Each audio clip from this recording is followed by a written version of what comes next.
Hello students. Today we are going to study international trade, a very interesting concept called as the terms of trade. Countries today no longer indulge in barter exchange. International trade today has become very dynamic and volatile, and countries are involved in the export and import of goods and services. Hence, it is very necessary to find out for any country whether the terms of trade are favorable or unfavorable whenever it indulges in the export of goods and services. So, let us today study the different types of terms of trade. There are different methods or concepts to measure the terms of trade. Based on the prices of exports and imports, we have what is called as net or commodity barter terms of trade, the gross barter terms of trade, and the income terms of trade. Based on the productivity of the factors of production, we have single factorial terms of trade and the double factorial terms of trade. The net commodity or gross barter terms of trade was introduced by Taussig.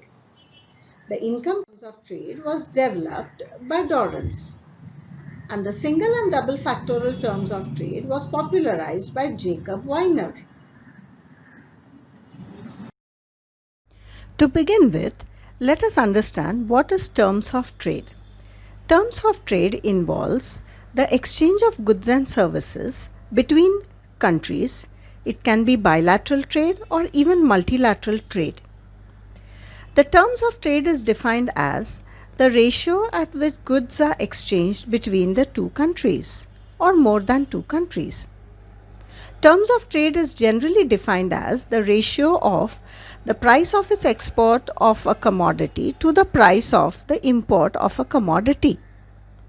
The formula is given as it appears on the screen, where T is terms of trade, Px is the price of exports, and Pm is the price of imports.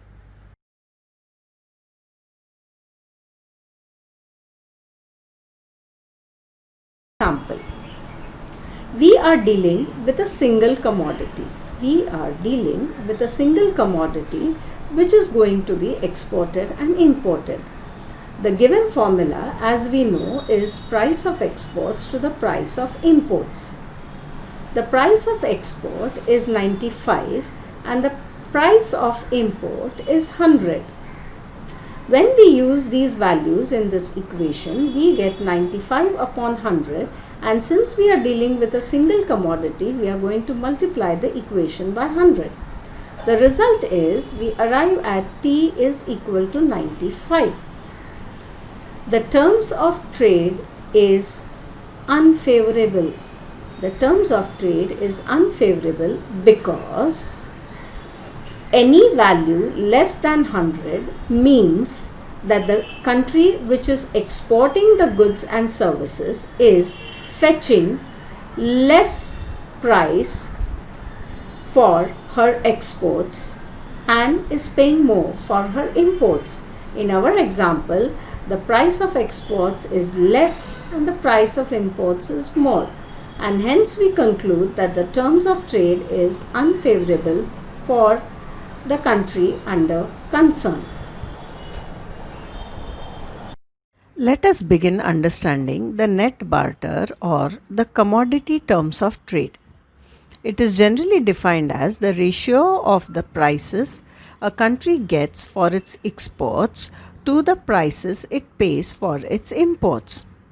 To understand whether the terms of trade is favorable or deteriorated, the country uses the index numbers of a country's export and import prices. The base and the current year is used under the calculation. The formula also is very similar to the previous terms of trade formula and example that we saw previously. The net barter terms of trade, however, suffers from serious set of limitations, like in quality changes that take place due to factors of production and other changes in the prices are completely ignored. The problems associated with the index numbers also tend to affect the terms of trade. Selecting a base index number is always a problem. Net barter terms of trade considers only mercantile or tangible goods on the balance of payment statements and ignores the role of the services. Favorable or unfavorable terms of trade is understood only in terms of prices and not in terms of the quantity or volume of exports and imports. And finally, it fails to consider the productivity of the factors of production, which can bring about an improvement in the productivity of the commodity. Likewise, it can also increase or reduce the cost of these goods which are generally exported. Following the limitations of the net barter or commodity terms of trade, Taussig developed what is called as the gross barter terms of trade. Under gross barter terms of trade, a home country would experience favorable terms of trade when its quantity of imports is more to a given quantity of exports. In other words, the gross barter terms of trade will include all items in the balance of payment statement. Hence, it is considered to be a wider and a better concept than the net barter terms of trade. Let us consider the gross barter terms of trade. Having realized the limitations of the net barter terms of trade, the gross barter terms of trade considers what is called as the quantity of exports and imports. It is concerned with how much of imports a country can get in exchange for her exports. If a country can manage to increase her imports for a given level of exports, then it means that the terms of trade in terms of gross barter are going to be favorable for the home country. The formula is given as follows. To put it in simple ways, we have a formula which is QM1 upon QX1 multiplied by 100.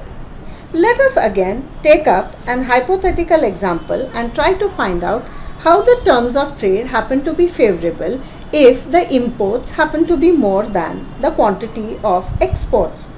Suppose we have 150 upon 100 divided by 125 upon 100. The entire result would come to 1.2 multiplied by 100, which would give us a figure like 120.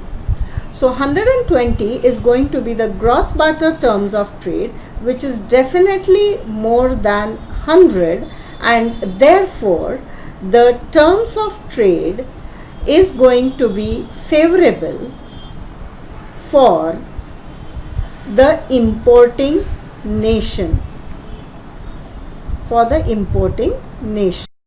Finally, let us understand what is income terms of trade.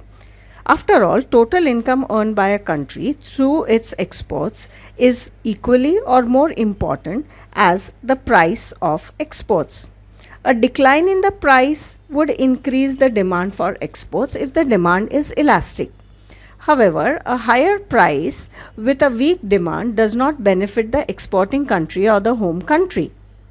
An improvement in the income terms of trade tells us the increased capacity to imports.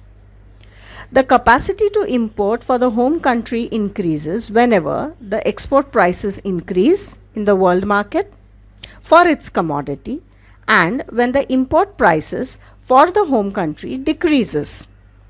The volume of imports increase, therefore, for a given quantity of exports. The formula shown is Px upon Pm multiplied by quantity of exports. This income terms of trade also suffers from certain limitations. It fails to measure the gain or loss precisely because more imports could be the outcome of huge exports, which will affect the domestic market demand. Increase in exports could also be due to the decrease in the prices. Income terms of trade neglects the foreign exchange receipts from other sources and finally, it fails to consider the welfare aspects. Hope the concept of terms of trade is clear to you all. Thank you.